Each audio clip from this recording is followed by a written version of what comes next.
incredible first song for you guys tonight. Here we go.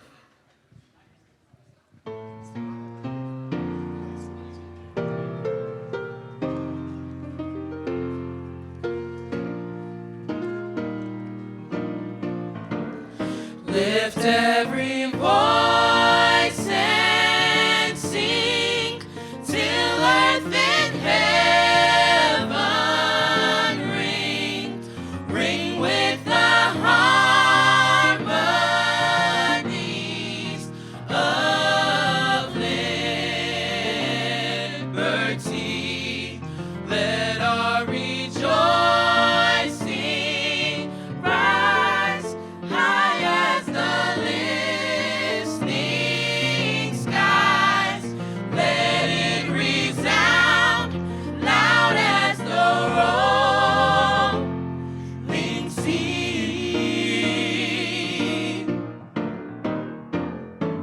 Sing a song full of the faith that the dark past has taught us. Sing a song full of the hope that the present has brought us. Facing the rising sun of our new day begun. Let us march on till victory is won.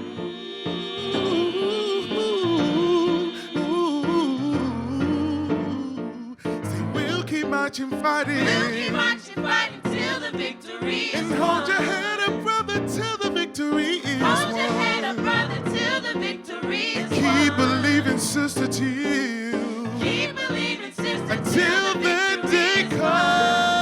Till that day comes. Let us march on till victory is won. Is won.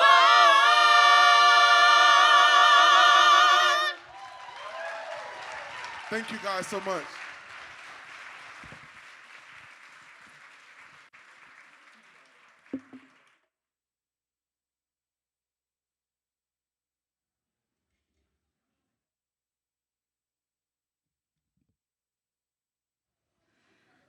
Good evening, Amplify. On behalf of the board and staff here tonight, I want to extend the warmest welcome to each and every one of you. We're so glad you're here.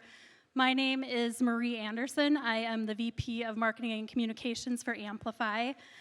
One of the many joys that I have in my job is being able to tell stories of impact, stories of what happens when all of you show up in this room and get your brains together and get about God's work. And so later tonight, you're going to hear one of those stories. But first, I have just a few housekeeping details and updates to share with you. First, a few exciting things that are happening at Amplify. Number one, if you were with us in September for our annual fundraiser, you will know what an incredible evening we shared with Eric Weinmayer. I'm really happy to share that we did surpass our fundraising goal of $100,000. Yes. So thank you. Yes. Thank you for those of you who attended and gave so generously. We're very grateful. Next, I am super excited to introduce you to our newest staff member, Al Kreisen. Al recently joined us as our full-time partner relations and engagement director. His face should be a familiar one to some of you because he has been an engaged Amplify partner in this room for the past 4 years. So we are so excited to welcome him to this team and excited for all of you to get to know him in this new role. Al, would you stand or wave, give a wave so we can welcome you?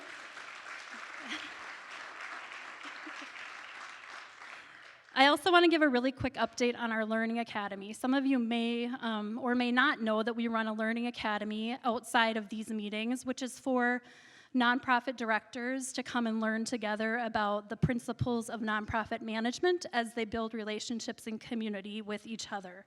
So we run monthly workshops designed to kind of help educate and train them. And then in addition, we run small group mastermind sessions to help them apply what they're learning to their nonprofit.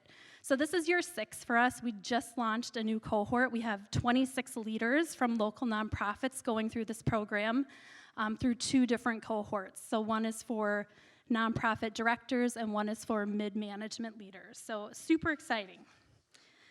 Before I bring up our speaker tonight, I have just a few more housekeeping details to help you all understand what's about to happen here tonight. If you've seen the folks with the balloons, you're probably wondering, what is that about? Those are what we call our meeting mentors, who are here to help anyone who's new feel welcome and understand what we're about. So if you have questions, please find one of those people who are here to answer questions and help you understand Amplify.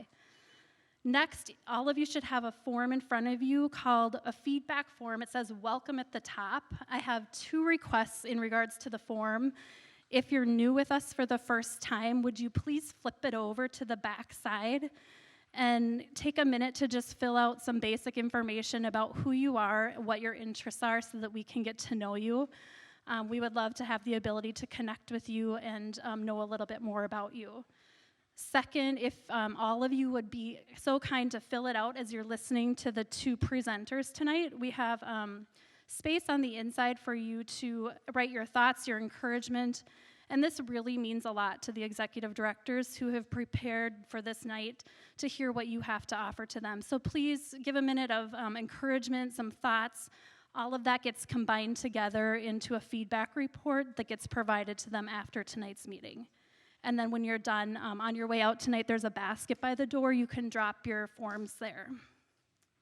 And last but not least, I want to make sure to thank our meeting sponsor for tonight, Steve Pontius. If you're here, would you please stand so we can thank you?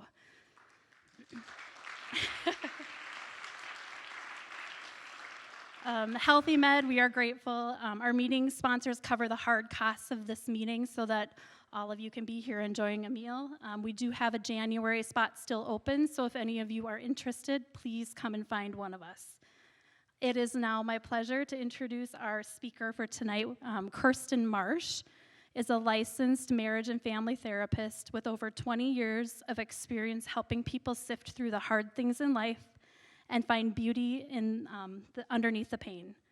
For those of you who know and love the Enneagram, you will appreciate knowing that Kirsten is a 3-wing 2. And if you have no idea what those numbers mean, I'm sure Kirsten would be happy to explain that to you later. She loves helping others find clarity and deeper understanding of themselves.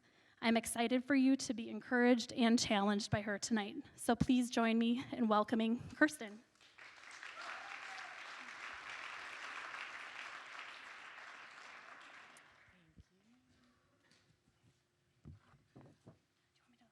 Yeah, maybe. Tall girl problems.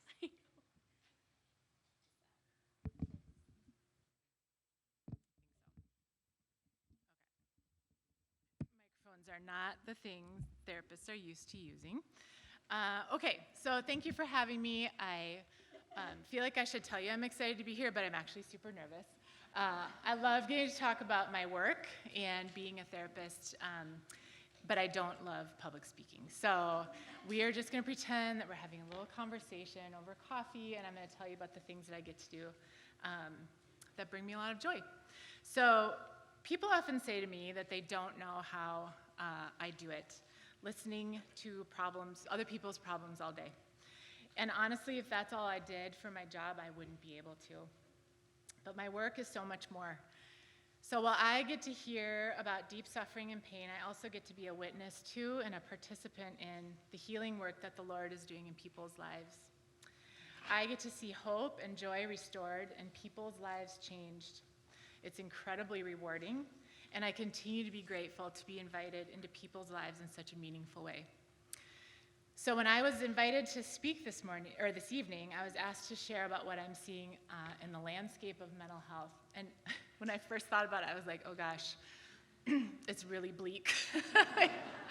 At first glance, there's not a lot of good news, but it doesn't mean that I don't have hope. So that's why I'm going to get to talk to you about this evening. So you've probably heard people speak about the epidemic of loneliness in the United States. The Surgeon General has issued advisories about the dangers of isolation and loneliness.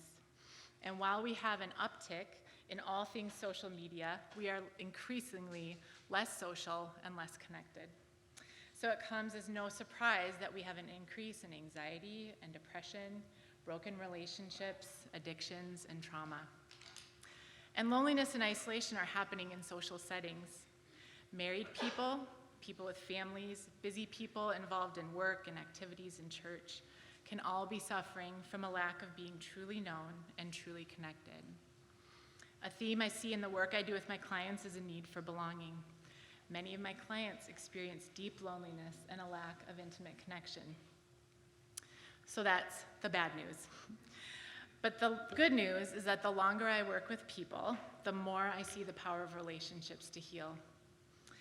Now, I think it is no small thing that the Bible tells us that we have a triune God who relates to himself and his people using the language of family and belonging. And a brief Bible survey, quick, is from the very beginning, we have God who says to himself, "Let us make man in our image." We have relationship. Then he calls Israel as his chosen people and he says to them, "You will be my people and I will be your God." They have belonging.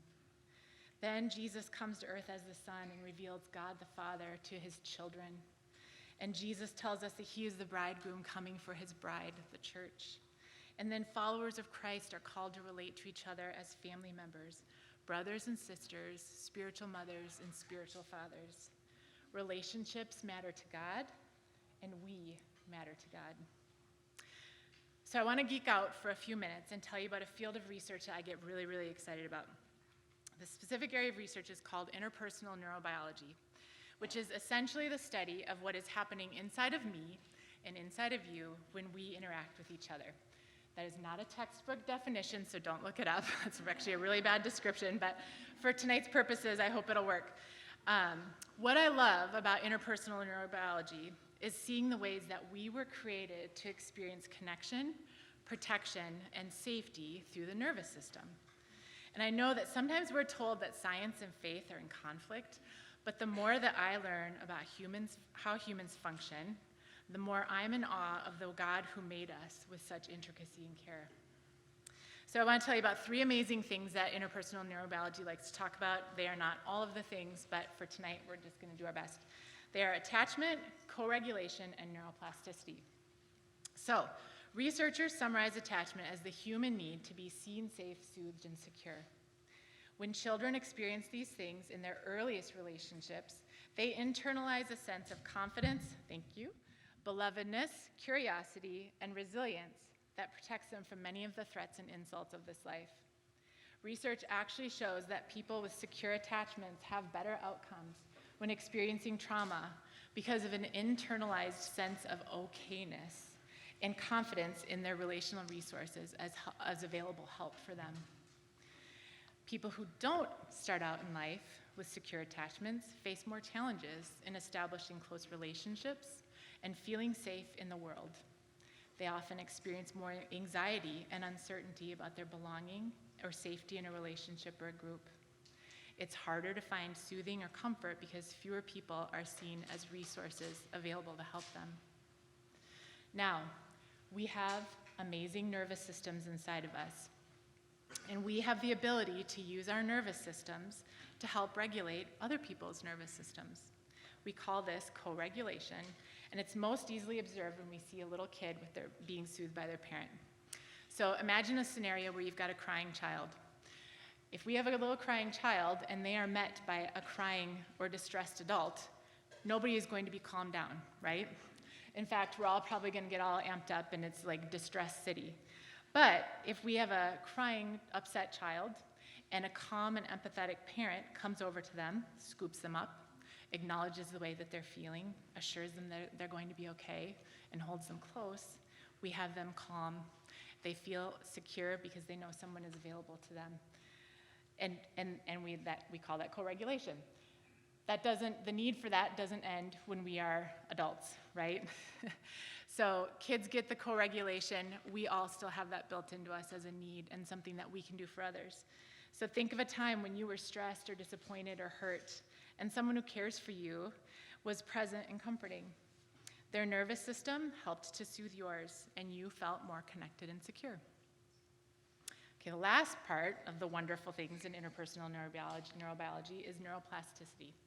This is the ability of the brain to change in its structure or function in response to experiences. The neural pathways actually change over regular, prolonged exposure to new experiences. So many people don't begin life with secure attachments, but when we are able to attune to and regulate with others, that leads to trust and safety, and we're able to create attachment repair, or what we call earned secure attachment. This leads to a sense of belovedness, belonging, and confidence. People begin to believe that they have value, their feelings have significance, they have belonging, and their voice matters. So I get to be a part of co-regulation and attachment repair when I'm working with my clients. But healing through relationships isn't limited to therapy.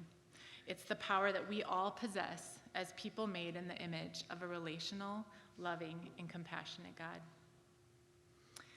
So the US Surgeon General, Dr. Vivek Murthy, says it like this, quote, "Our relationships are a source of healing and well-being hiding in plain sight. One that can help us live healthier, more fulfilled, and more productive lives. Given the significant health consequences of loneliness and isolation, we must prioritize building social connection the same way we've prioritized other critical public health issues like tobacco, obesity, and substance use disorders. Together, we can build a country that's healthier, more resilient, less lonely, and more connected." End quote. So, relationships are a source of healing. That's why I have hope. You may be the person who is lonely, anxious, and disconnected, or you may be the person who's going to be a part of someone else's healing. We can do that work together in our families, our neighborhoods, work, ministries, whatever sphere of influence you're a part of. We have the opportunity to be a part of healing. Now, I'm about to say something that nobody wants to hear, or at least I don't want to say it. We're a year away from a presidential election, okay? Tonight, 2024, we are going to be getting all the election returns, and that means we have a year ahead of us of all the nonsense that we know goes along with that, right? Okay, I have no commentary on anything political, I promise. But I say that because it brings to mind for all of us the fragility of the relationships in our country. Culturally, we have been really bad at creating safety and security.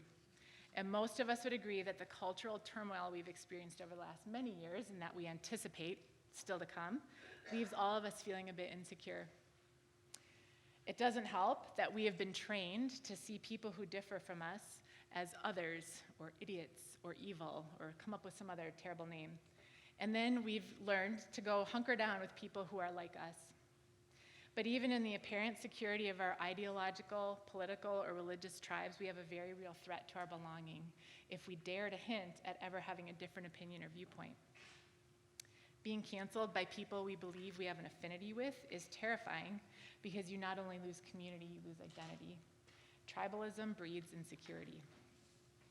So we can't be a part of healing relationships if we are limited by us versus them thinking. So I want to share a few thoughts about how to create space for healing relationships in our communities. I have another quote for you from my favorite voice in interpersonal neurobiology. Some of you may have heard of him. His name is Kurt Thompson. He's a Christian psychiatrist. He's written several books and has a podcast called Being Known. He's an Enneagram 4, so he likes to talk about beauty a lot. And he's just a lovely resource. So he says this, quote, "Being known. Our Western world has long emphasized knowledge, factual information, and proof over the process of being known by God and others. No wonder then that despite all our technological advancements and the proliferation of social media, we are more intra- and interpersonally isolated than ever. Yet it is only when we are known that we are positioned to become conduits of love. And it is love that transforms our minds, makes forgiveness possible, and weaves a community of disparate people into the tapestry of God's family." End quote. So think about what it means to be truly known.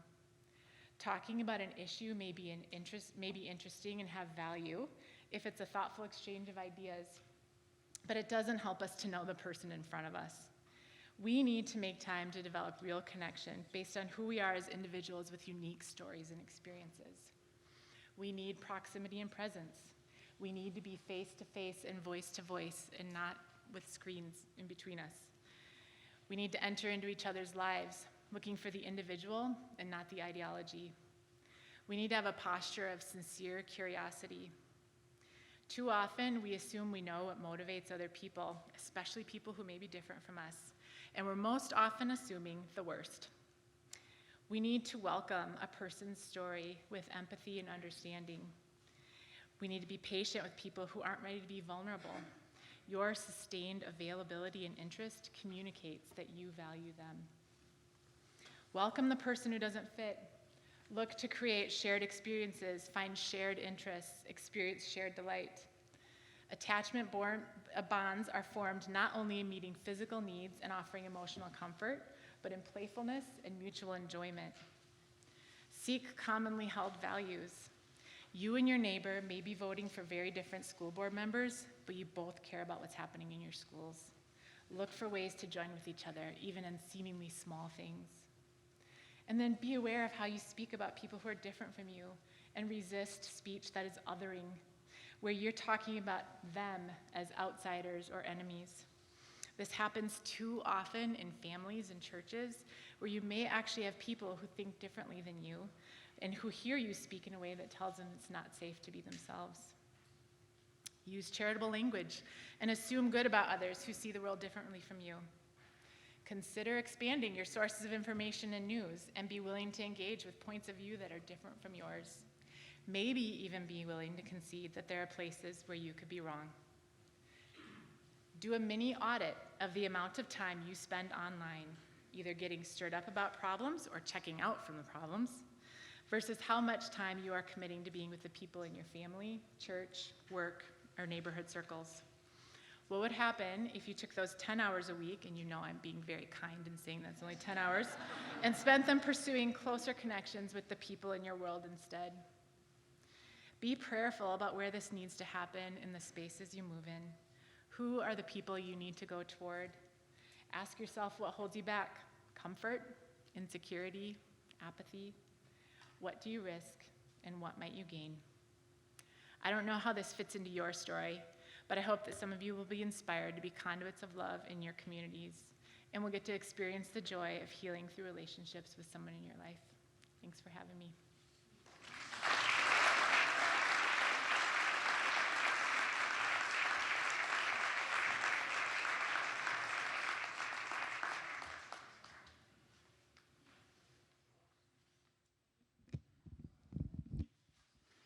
Thank you, Kirsten. That was lovely. In just a few minutes, we're going to be hearing from two incredibly passionate ministry directors as they share their missions and invite you into their stories. But before we do that, Shane O'Rourke sent a brief update to share with you.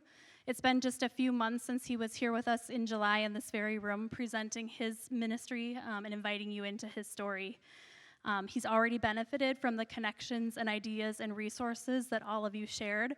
And as you listen, I hope you can see and feel the impact that your presence makes here tonight. Know that the time and ideas that you share really do help propel ministries to new levels of impact. Take a look.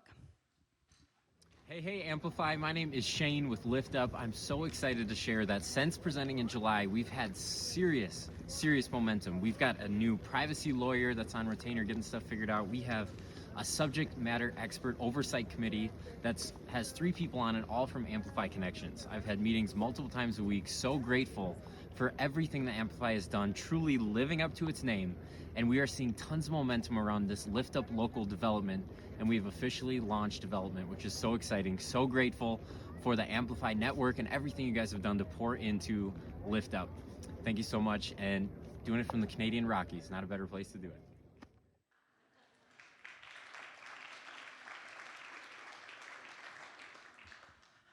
All right, my name is Carly Kammer, and I'm excited to introduce you to Cortland Pickens, who I feel like after that, musical piece they did doesn't really need an introduction, but Cortland started Voices Inc., which is a nonprofit to empower urban youth through music.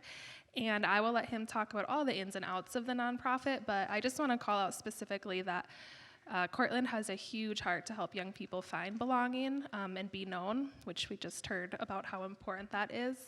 And as a youth worker myself, that passion for that is just a really critical piece of working with young people. So I'm very excited for you to hear from him tonight, and I believe his passion will shine through and speak better than I can about what he does. So please welcome him to the stage.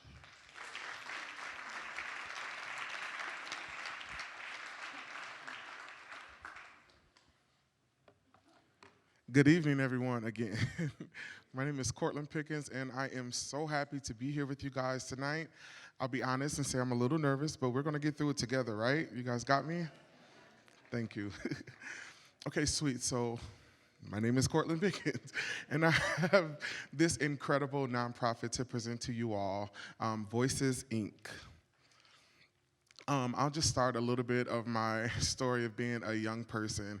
I remember growing up in church, and I was what you would be known as a pew baby, okay? That means we went to church on Sunday morning, Sunday evening, Tuesday night, Thursday night, Friday night, and Saturday morning, and then came back again on Sunday and did it all over again. And unlike a lot of my peers, I actually love being at church. I love being around, being in that space of community, and just, I loved the music. I loved everything about church at a young age. Fast forwarding just a little bit, it was time for us to, I don't know if you're familiar with like Christmas speeches or Easter speeches. So my family, we were known, as soon as we would get on the microphone and say 2 words, we'd bawl and start crying right after that. Literally every time, and I don't know why they kept giving us the mic every year. They think it would be something different, but we would do the exact same thing every year. And so, like, we had this reputation of being the scary kids who couldn't do the stage stuff. And so I knew I had a gift to sing, but I was always so scared to sing because I felt like I didn't have anyone to affirm or to see or to call it out. Until high school. We get into high school, and I'm just singing down the hallway, and a girl hears me singing, and she's like, "Oh, you sound pretty good." And I was like, "Wait a minute, there's something to this." And so after high school, I was like, you know what, I'm going to step out on faith, and I'm just going to go for it. I joined my church's praise and worship team, and if you ask anybody around that time, hearing me sing for the first couple of times, it was trash, okay? It wasn't that great, it wasn't. But what I would do is I would go home, I would get the DVD from service, and I would go and watch and critique myself each time, and I was like, okay, that was bad. I'm gonna do this different next time. And so as my journey continued in leading worship in the city, I joined a local gospel group. And in that gospel group, we were able to travel and do a lot of singing all over. And we came to Thief River Falls, Minnesota, where I met, any Thief River Falls people in the room?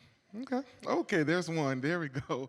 I met a Darcy Reese. She was a high school choir teacher, and we got a chance to partner with her school and teach a bunch of songs. And we did this huge concert where we took her whole choir class to New York, and we got to perform at Carnegie Hall and everything.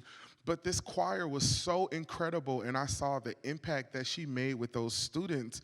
And I had this Mary Martha leap in my belly like, I love music, and I love working with youth. Let's come back to the city and let's create something like this in the city. And so in doing so, I wanted to go back to the high school that I grew up in, Patrick Henry High School. And I just stopped in one day and said, listen, I'd love to start a choir here at the school, and if you guys are interested in letting me be a part of it, I would love to just come back. I graduated from here and just want to be back and make an impact at the school. They called me back, and I was able to come back and teach a choir program. I started in around April of that year, and by June, I had doubled the attendance in the class from 30 to 60, and literally, we did a concert at the end of the school year and rocked the house out, okay? I'll just toot my old horn on that, okay? But that was just within a couple of months. And so they asked me to come back again the following year. And I'm like, okay, there's something to this. I knew that in that moment that God had called me to work with youth and young adults, and especially that school. And because I said yes, it was like I felt the Lord said, I'm going to use you to train up the next generation of worship leaders. And listen, I'm looking at them kids in that picture, and I'm like, okay, not these kids, God. You got to be talking about another group of kids, but you're not talking about these kids right here. Aaron, are you in that picture? Raise your hand, Aaron. She's one of the kids that's in that picture right there. She's one of them that's leading worship right now at a church.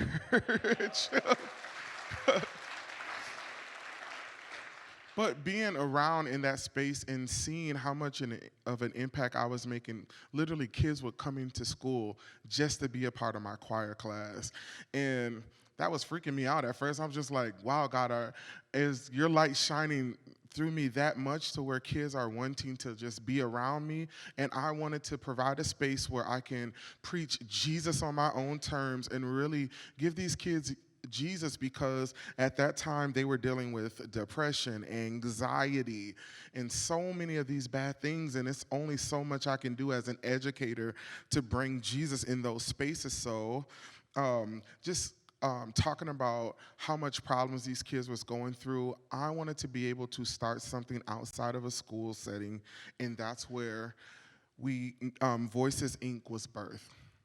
Voices envisions a world in which urban youth have access to live into their purpose and dreams, specifically music, and to learn vital and necessary life skills for families and communities.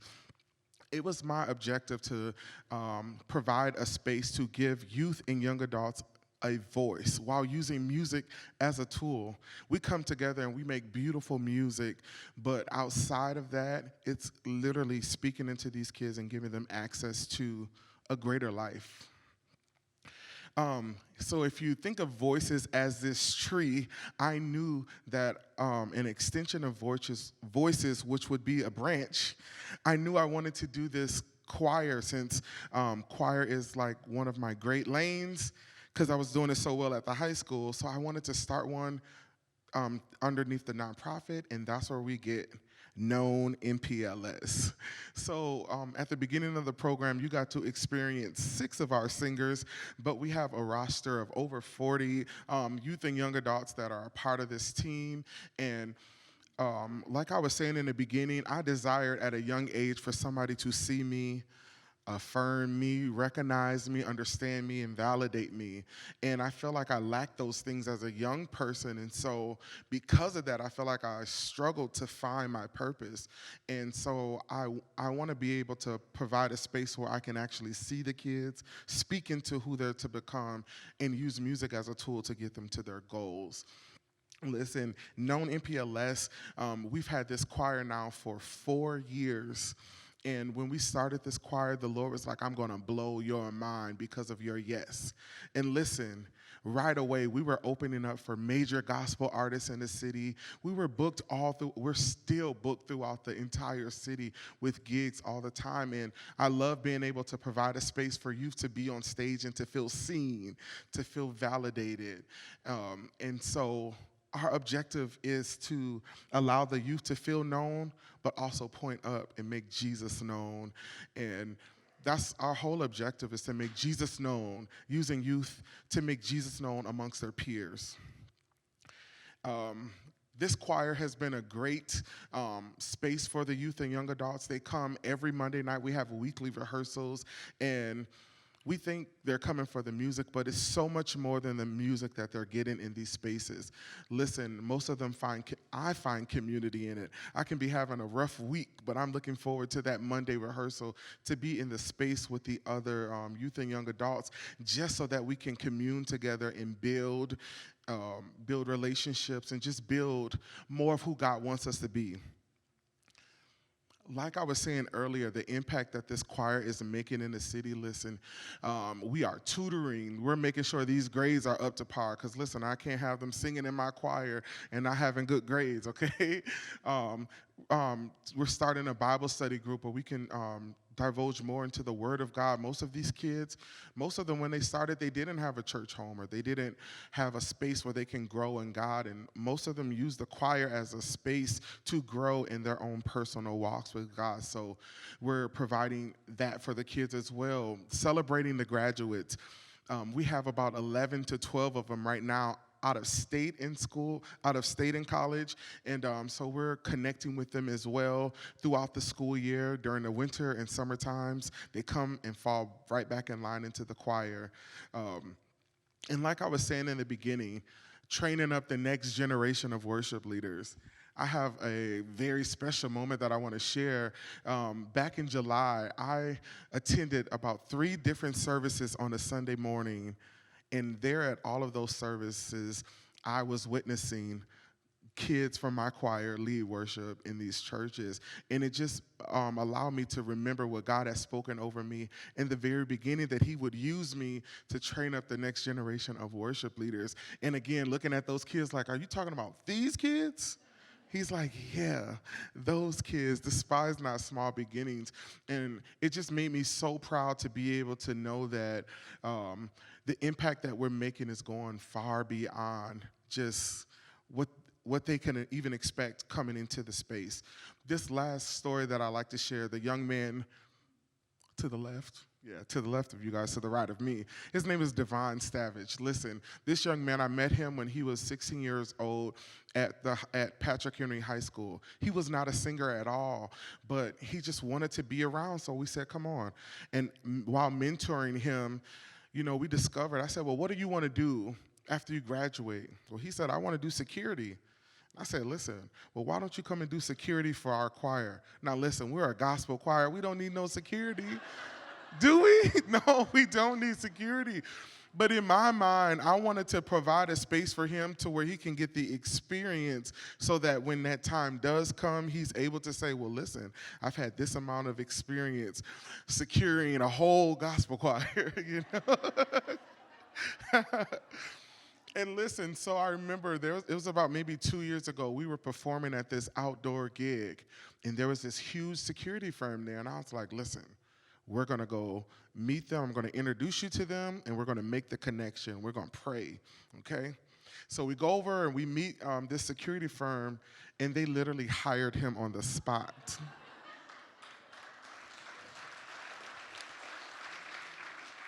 So listen, not only is he still doing security, but now he's managing the security. And so I said that to say that this is not just a space where we're trained. It's bigger than a choir. We're not just pouring into them to be great singers, but the whole objective is to work with them so that they can get through life and get to their dreams using music as a tool. So we want to make sure that this space is bigger than a choir, but we really want to make an impact.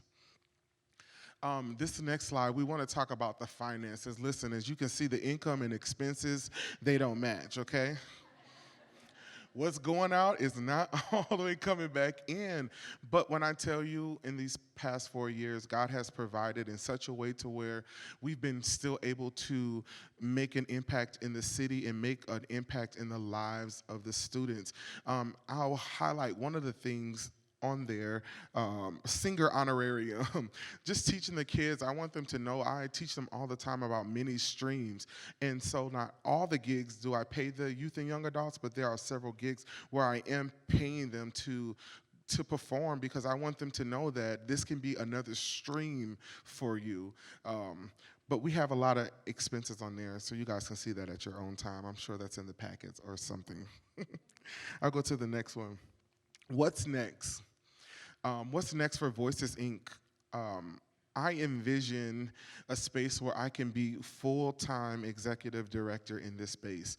Right now, I'm wearing so many hats to where I'm the executive, I'm the marketing, I'm the admin, I'm all of these things, and listen, and I'm the choir teacher, and I'm the mentor, and I just want to focus on building the space. Another thing, I want to provide a curriculum course for worship leading and teaching in the schools. Like I said, I've been in the schools teaching these choir programs, and I'm in 3 schools right now, and I want to be able to make an even larger impact in the city with my choir program in these schools. So I want to be able to train up the young adults to be able to do that same thing as well as worship leading. My realities. So listen, again, I have 3 jobs. So I am a choir teacher. So right now I'm teaching at Patrick Henry High School still. This is my 10th year. I'm also teaching, thank you. Thank you. Whew. I mean, through COVID and everything, that was tough. Okay, teaching online. I'm also at Minnehaha Academy, and this is my first year. I'm actually teaching at University of Minnesota Mankato. So this is my first year doing that as well. I'm a worship leader, and then I have this nonprofit. The second thing, creative wire. I am wired as a creative. So like I'm always thinking about what's next. I'm always thinking about what are we gonna do next and how to execute it in excellence, because I don't wanna do anything that's half. Like I wanna make sure that we present excellence every time. So I'm just wired so creatively to where my mind is just all over the place. Flying solo. I don't have a team doing all of this work. I'm really doing a lot of the bulk of this work alone. And limited funds, limited resources. And finally, risk of burnout, okay? I'll just share with you guys, I plan once a quarter a staycation because that's how I recharge for self-care, listen. And it does wonders for me to be able to just get some uninterrupted rest just so that I can recharge. But yeah, next slide. So the tangible needs. Executive assistant and booking agent, somebody who's skilled in organization, communication, and scheduling. Right now, again, I'm doing a lot of the bulk of that work on my own, and a lot of things are falling through the cracks, but we're getting the bulk of it done. A working board that specializes in finances, marketing, and admin. Meals for rehearsals. Right now, we're providing some mild snacks for the students, but I would love to get to a place where we're providing some hot meals for these kids on a weekly basis. Transportation. Again, we're booked throughout the city. We're traveling all through the city. And so sometimes we're having to provide Ubers for the kids or carpool or get there the best way that we can. But if we had some reliable transportation that we can depend on, that would be super helpful. And then long-term goal is a space, a rehearsal space and a performance space, some place that we can call our own. Right now, we're just rehearsing outside of a church in North Minneapolis, Shiloh Temple International Ministries. They've been super gracious to open up their doors for us. So with all that being said, because that was a lot, right? My strategic ask is I maxed out. What are some creative solutions for my immediate needs? Thank you guys so much.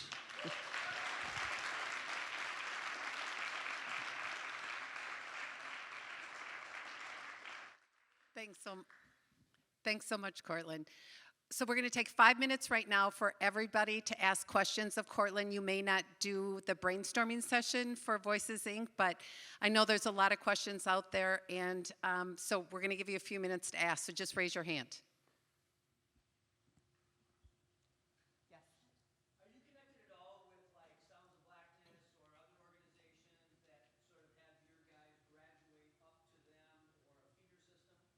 So no feeder system. We are great friends with Gary Hines of Sounds of Blackness, and we get a lot of notoriety from them.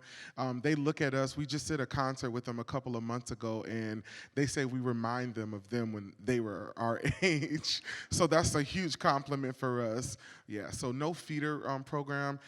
I want the space to be for them to grow old in this space like the Sounds of Blackness did. They started off as teenagers, and now they're older. And they're still... Well, see, okay, so you get it. So yeah, so yeah.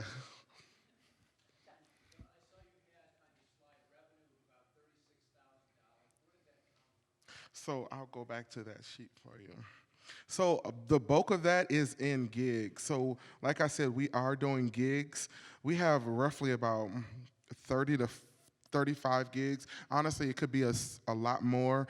We do charge a membership fee of $20 a month for the kids. A lot of the kids are unable to pay it, so we have some sponsors who are sponsoring the kids with the $20 a month. We did get a couple of grants last year as well, so yes. Between about 1,500 on the low end, maybe 2,000 on the high, 25.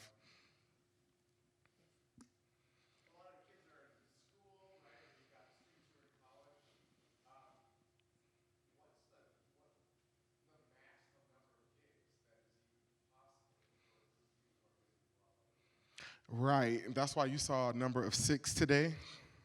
So we kind of spread the wealth out. There's not a gig where we have all of the kids there at one time unless we're hosting our own concert. We host our own concert maybe twice, maybe 3 times a year. But outside of that, we have throughout the summer, of course, it's a lot of free time because there's no school, and then a lot of evenings and weekends for the gigs. So how many do you do in a year? This year, how many will you do? So that 30 to 35, we were just sitting there talking about it. It's got to be like 50 to 60. Yeah, this summer was a lot. So.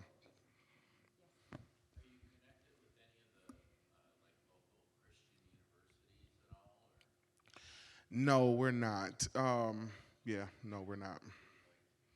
Yes, would love to be. Would love to be. Yeah, we've sang. Yes, please. Yes. Yes. Yes. So we have a website, knownmpls.com. We have music online on YouTube, Apple Music, Spotify. Yes, you can find it there. And a lot of the songs that we have, we get together as a choir and we write them together. So.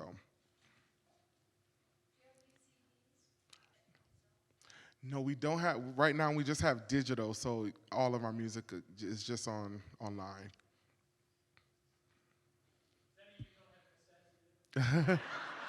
Maybe you can act Sounds of Blackness.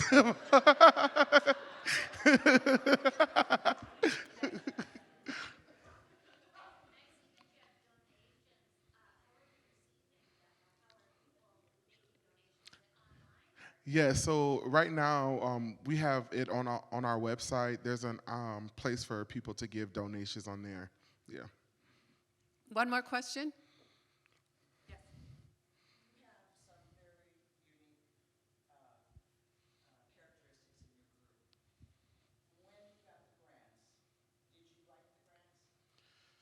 Yes, myself and my wife barely, and it was on a wing. Yeah, so myself and my wife, yes. Mm-hmm.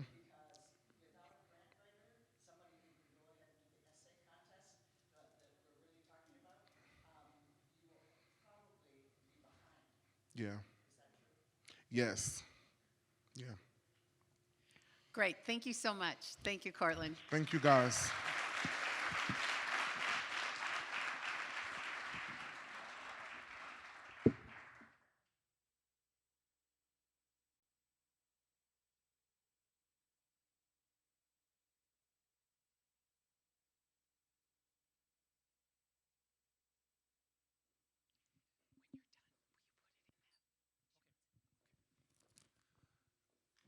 My name is Chuck Squires.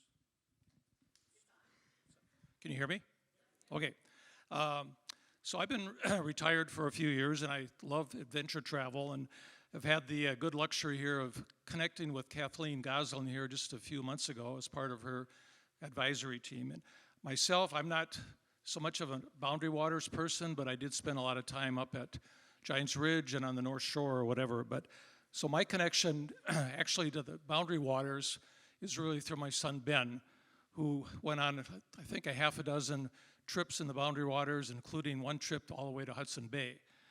So that was few decades ago. So, but today, Ben, my son Ben, is a Lutheran pastor in Chicago and a self-proclaimed poet and an outdoor photographer. So a couple days ago, I asked him to send me a note to describe kind of an impact statement of how he, the impact that the Boundary Waters had on him as he was growing up. So this is what he wrote. 90 days on the trail over the course of 6 years during junior high and high school. And now, 11,000 days since my last Boundary Waters trip, I still remember the crucial conversations I had on those trips. The conversations about self-confidence, spiritual things, facing my fears, and serving others. Those conversations in those waters and those woods have truly shaped me in who I am still 11,000 days later. So I think you're going to be really impressed with Colleen's story in her way of the calm kind of impact that she has on the people that go on trips with her and the passion that she has and of course, discipleship along the way. So Kathleen, welcome.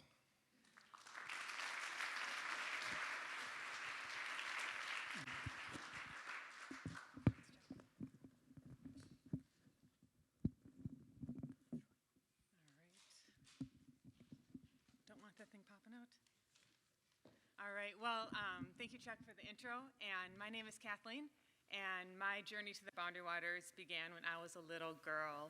So you're going to see a ton of pictures, and I just hope you can sit back and enjoy them tonight. My mom and dad took us to the Boundary Waters every summer when we were kids. I'm the one in the little pink hat on the left. By the time we were age 11 or 12, we could all portage and paddle and navigate, make fires. We weren't Christians, but I thought if there was a God, he must be really big and amazing. In high school, I heard about Jesus for the first time. I was sent to a Christian high school to get a good education, and I got the Lord, which was amazing. I learned that Jesus died on the cross, and he knew me in that moment, that he knew my pain and my sin and my sadness. He was the God that I had been seeing glimpses of in the Boundary Waters. In the middle picture, you can see I started to work at a Christian camp.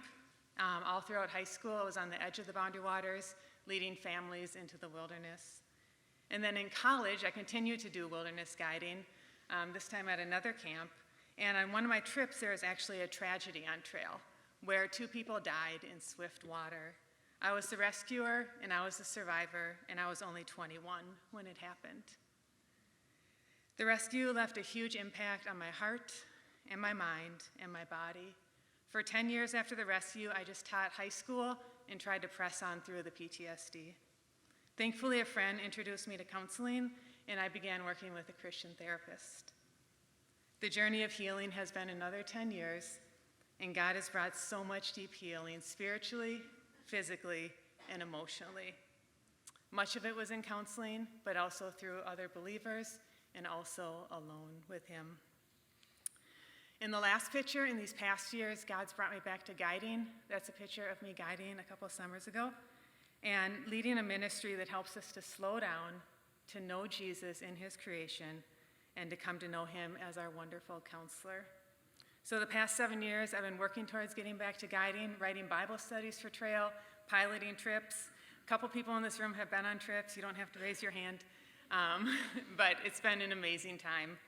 So this was the birth of Waters of Rest. And Waters of Rest comes from Psalm 23. Verse 2, the original Hebrew, is actually, he leads me beside waters of rest. It's born out of death and new life. It's born out of brokenness and healing. It's born out of broken and weary people coming to find nourishment and home and hope in Jesus. Our mission is to know Jesus and the power of his resurrection through his word and his creation. And we offer Christ-centered retreats with a unique blend of Bible study, adventure, I'm switching where I'm looking, that's not a good idea, teamwork, solitude, living simply, and time away from technology in the Boundary Waters Canoe Area Wilderness. So you hear me say that I spent 10 years trying to push through PTSD. I wonder if we do that in a million different ways, even if we don't have a traumatic past. Consider your own life.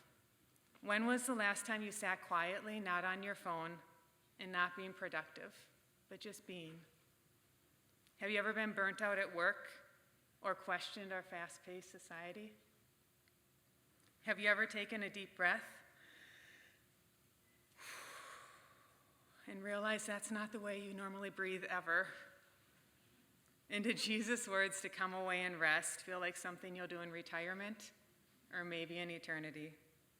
We don't need stats to know that we're moving at a recklessly fast pace that's taking a toll on our bodies and our relationship with God and others. So Waters of Rest prioritizes a number of biblical yet countercultural values like Sabbath, contemplation, prayer, wilderness, and relationship. And I value these things not only for myself, all the volunteers and the participants on the trip. These ideals push against the American priorities of efficiency, productivity, and speed. And our trips are an invitation to come and rest. In our culture, we all know how to work, but very few of us know how to rest. So in the center picture is your most important piece of gear on trail. It's a trail Bible, which is just a small Bible. And it's a trail study, which is a Bible study that I write for the trips. And we focus on wilderness, word, and wisdom. So wilderness in the trail study is reflecting on where we are, our feet are. Word is opening up the scriptures and seeing Jesus from the beginning to the end of the Bible in one theme. And last summer it was trees. Try it, Genesis to Revelation. It's actually cool. And it was called Evergreen, our trail study was. And wisdom is slowing down to reflect personally and letting God meet each person where they are that day. Our trips provide time and space before, during, and after as a team to grow together and individually, one-on-one with a guide. It includes spring training, a packing party, a 5-day trip, a fall follow-up, and many, many conversations. On trail, we have morning solitude every morning. That means we don't talk from the time we get up, because you want to listen to the nature, not to your neighbor. And we have afternoon siesta every day. We had a record this summer of 3 naps and 1 siesta. And then we have evening team discussion where we talk about the day and what we are each studying in our time with the Lord. The trips are for adults, which is different than most camps, 18 to about 70. We've had men's trips, women's trips, co-ed trips. Yes, I can lead men's trips, and it's okay. And people can sign up individually or as a group of people they know. It's for people who want to seek Jesus in the wilderness, and they have to just want to open up to God on trail and see what he does. They also had to be willing to travel light, have time away from technology, and be part of the team. Our priorities are unique and intentional. It's about the slow work of God. So we give up the comforts of this world to seek greater intimacy with God in the wilderness. Think about when God called Moses, Joshua, David, even Jesus. They had long periods in the wilderness alone with God. Waters of Rest is like that. It's been a slow journey for me.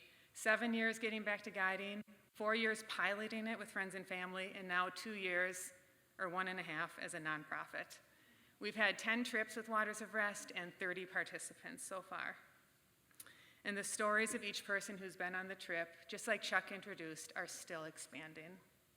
It's a long, slow, steady build, and our trips are intentionally small, intentionally unhurried, intentionally radical, intentionally affordable, and intentionally experiential. So now that I have the summer program up and running, I'm thinking of starting an off-season, which you can see some ideas up on there. I have tons of dreams, tons of goals, just like Cortland. We're like rolling with ideas, but it's just like, how do we do them with one person? I am building a team of people, a prayer team, a board, and a team from my church. We're also trying to build revenue, but the whole time keeping everything simple and affordable and experiential. And we use the model that's just like God's work in our heart. It's slow and over time. So as we think about this growth, let's remember the solution that Waters of Rest is providing. It's like a ripple. It's soft, not loud, and its effects go on for a long time. And they might not even be measurable in a fast-paced world. I want to read you a quote from Exodus 33.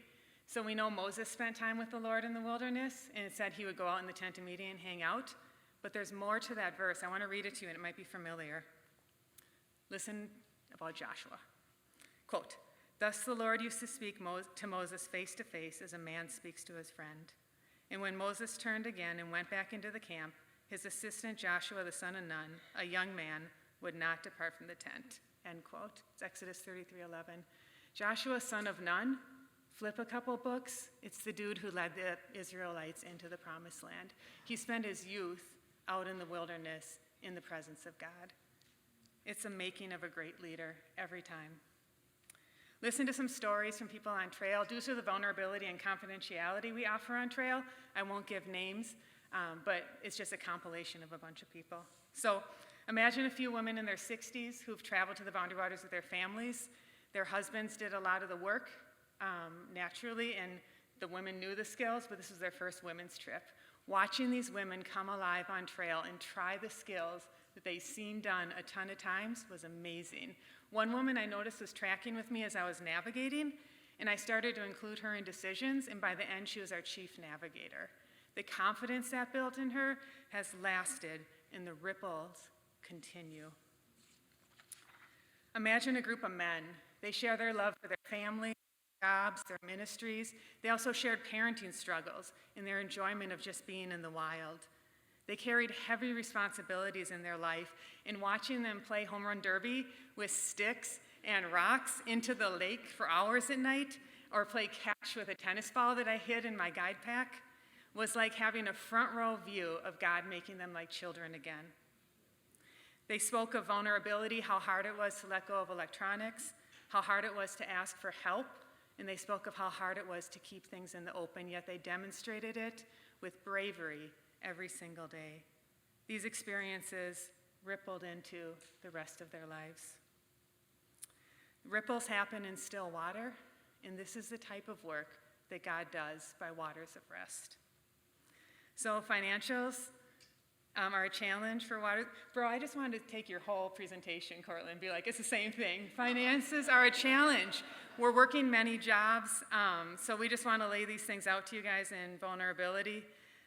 You notice in trip expenses, to take people into the woods is relatively inexpensive, but to provide a support system year-round, admin, and a salaried employee, which is only me, that's where the cost comes to do quality and safe programming. We want to keep these programs small and affordable, so donations are coming in to meet most of our needs. You can see there's a camper fee, and a lot of my campers actually need scholarships to meet the camper fee. So I started with just like a couple dozen friends and family who are like, we believe in the vision, we want to support you, and now I'm needing to move to a broader base to support this as a nonprofit. We still need resources for 2024 for funding, and as you notice on the bottom line, the more campers we have, it does reduce like the need, but it's never going to totally fill the gap, and that's actually true for other Christian and non-Christian wilderness tripping organizations.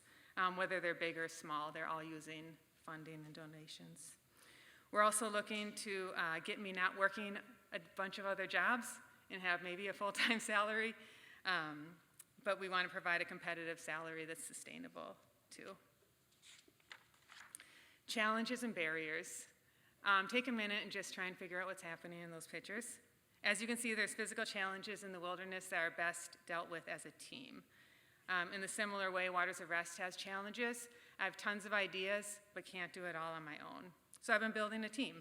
And you guys now at Amplify are part of that team. I'm in the process of looking for co-leaders, which is a huge area of growth for me, which I'm guessing you probably can't help with unless some of you all know some guides who have time and love Jesus and like counseling.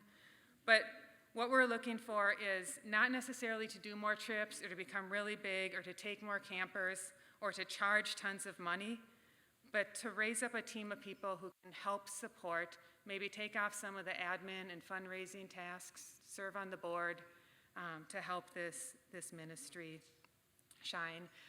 Pictures are crossing a beaver dam in the mud, portaging in the middle, and going around a downed tree. And you notice how each person is down and dirty and working together.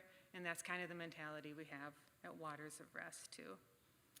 As you think about our problems and the areas that you can help, remember we want to keep them small and impactful, vulnerable and healthy, sustainable and focused. So considering everything you've heard about Waters of Rest, our brand, our values and priorities, how can we create a sustainable revenue model? Thank you.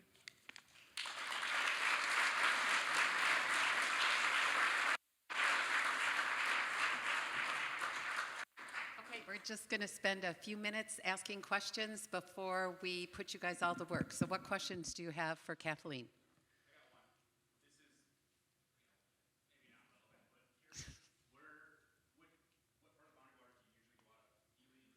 I'm most comfortable in the west, so Ely, Sawbill. I don't really know Gunflint that well. West side. Okay, he used to guide for several years up there. He's my son, okay? Okay, who else? I saw some hands. Yes.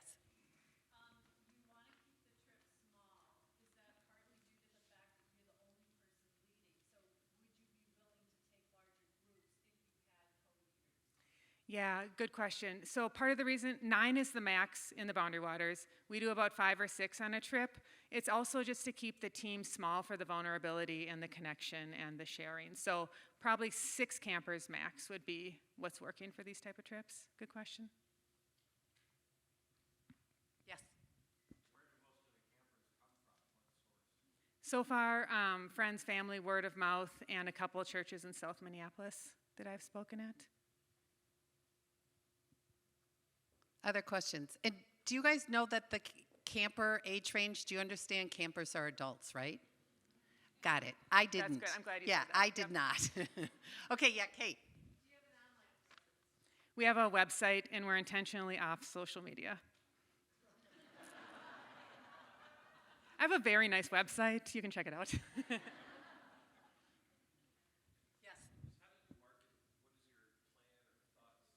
It's a great question. Right now, it's just trying to get to speak at churches and have past campers share, but it's an area of growth for sure.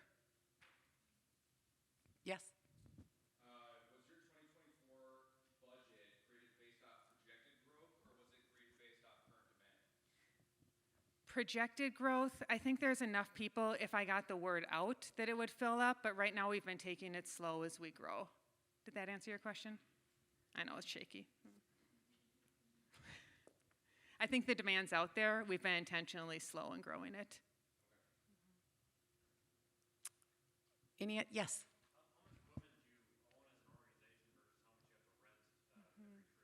I own all the gear. We own all the gear at Waters of Rest and 1 canoe, and then we just rent an additional canoe or 2. But we have all the other gear. Any? Yes.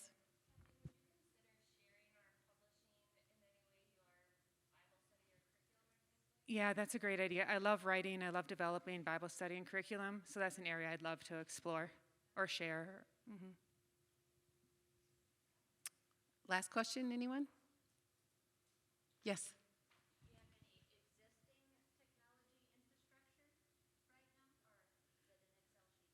A lot of Excel sheets. Yep. A lot. Yep. Awesome. Thank you so much, Kathleen. Appreciate it.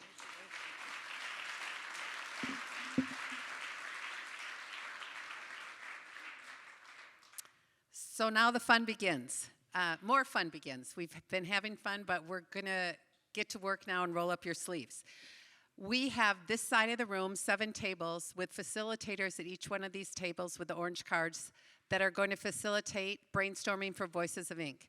On the right side with the yellow place cards, those are facilitators for Waters of Rest. So we would like to keep about 8 to 9 people at each table. There is one table that does not have a facilitator at it, so we're going to ask those folks when I ask you to get up and move, if you'd bring your chairs. I know there's people along the walls. There's plenty of seats in this front part, so we want to fill those up. We don't want any facilitators to be by themselves because it makes them really sad. And then during our brainstorming session, the executive directors are going to float around to each table.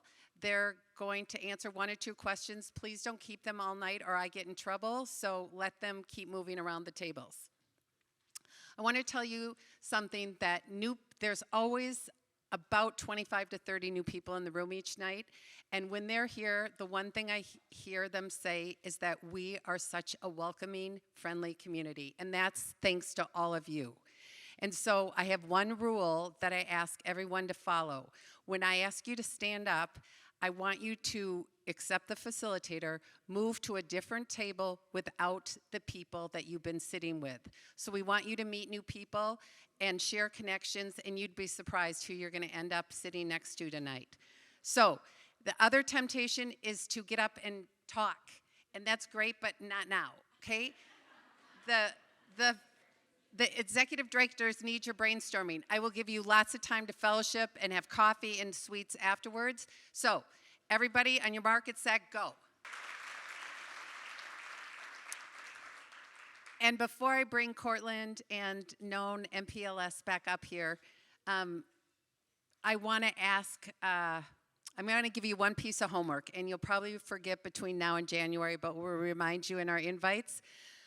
But you guys are the best ambassadors we have, and we want to fill this room next year. We can get 20 tables in here, you guys, and it'd be really great if I could show the board that we could fill this room to overflowing. So if you would remember in January to invite a friend or two, we would love to have you bring people in to learn about what we're doing. And now I'm going to ask the choir back up, and because they're so great and they came all the way here, they're going to do 2 songs for us before we close. And then hang around for dessert, fellowship, and coffee.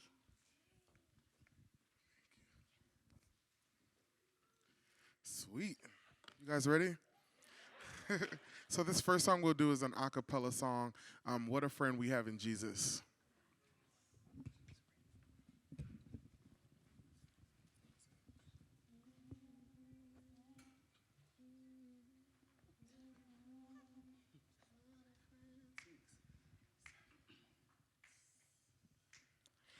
What a friend we have in Jesus.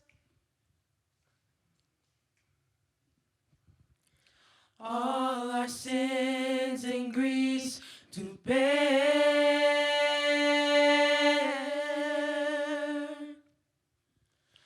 What a privilege it is to carry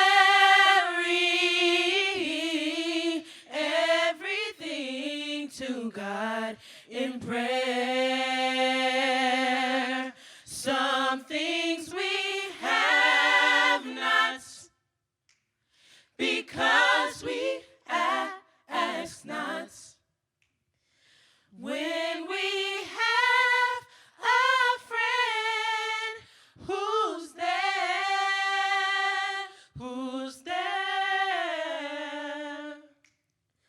when we're weak and heavy laden,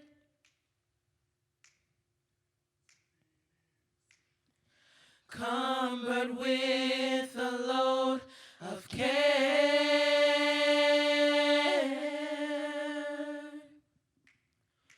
We shall never be discouraged when we take it to the Lord in prayer. Some things we have not because we ask not. When we have a friend who's there.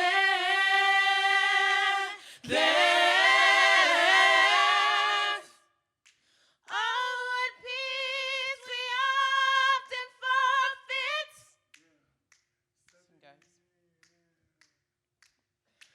Oh, what needless pain we bear.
what peace. Oh, what peace we often forfeit. Oh, what needless pain we bear. Just take it to the Lord in prayer. Okay, listen, so this last song, I want to encourage you guys to stand up and dance with us. Any Prince fans in the room? Anybody like Prince? So we changed the lyrics on one of his famous songs. He said, I will die for you. We switched up those words and we said, Jesus died for you. Okay, here we go. You can start that track.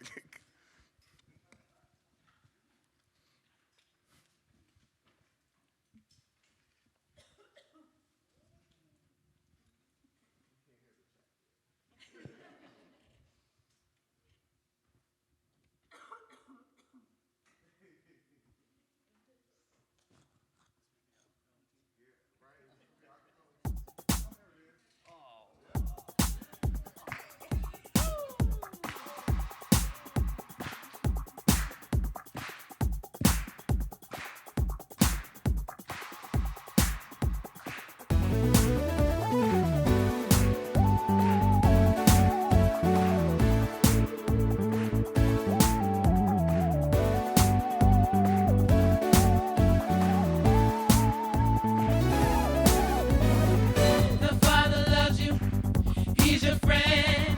He has a love for you you'll never comprehend. No need to worry, don't despair.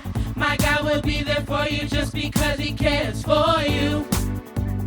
Jesus died for you, gave His only life for you. Jesus died for you, gave His only life for you. Jesus died for you, gave His only life for you. Jesus died for you, gave His only life for you. The Father loves you, He's your friend. He has a love for you you'll never comprehend. No need to worry, don't despair. My God will be there for you just because He cares for you. Jesus died for you, gave His only life for you.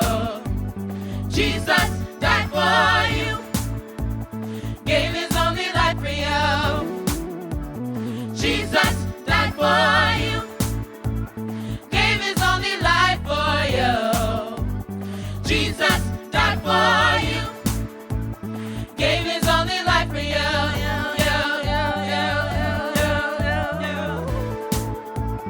Gave His only life for you.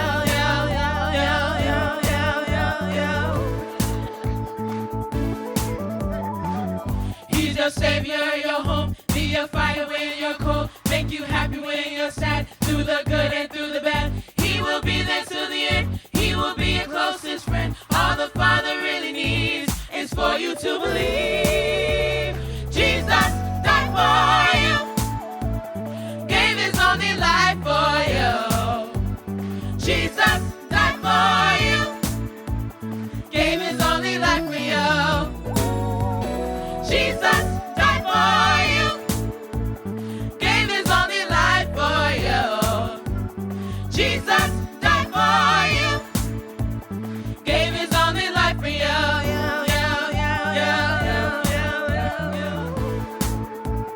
Gave His only life for you.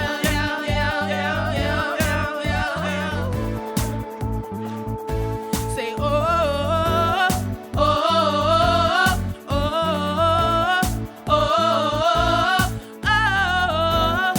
oh, oh. Say, oh, oh,